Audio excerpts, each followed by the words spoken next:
Do you need to descale your Keurig? I'm going to show you the step-by-step directions you need. Hey everyone, I'm Coral and welcome to my channel. If you're new here, click that subscribe button down below and hit the bell for practical tips for a home you'll love, as well as home reviews and baby and toddler reviews. In order to descale, before we get started, you are going to need the Keurig Descaling Solution. If you click the View Products button right here, you'll find a link to the one I use. I also have a link down below in the description. Let's get started. Step 1 is the Descaling Solution rinse.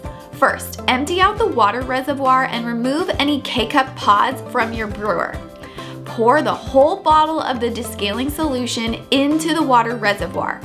Then take that same empty bottle and fill it up with water.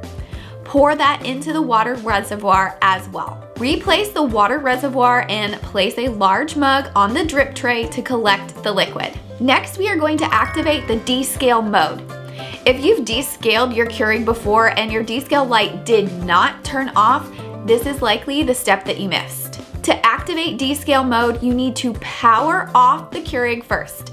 Then press and hold the 8-ounce and 12-ounce buttons together for 3 seconds until the descale light turns solid. Once the brew or the K button starts flashing, it's time to start the cleansing rinse brew.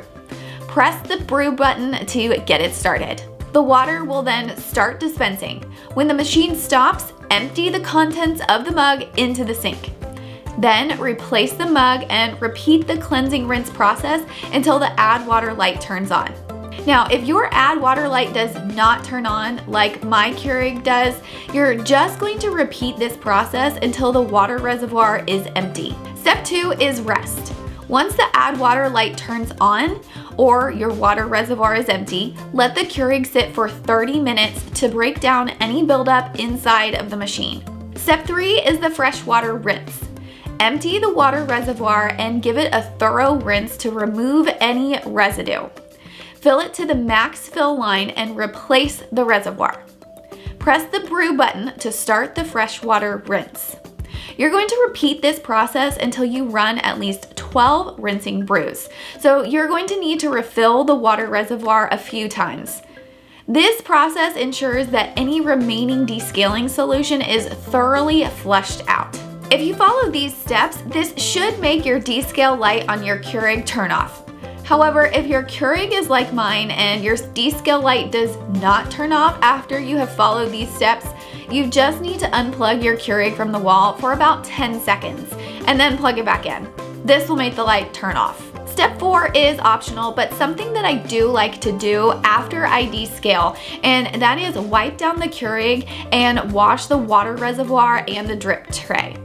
Water and steam get kind of everywhere during the descaling process, so I just take a rag and wipe it all down.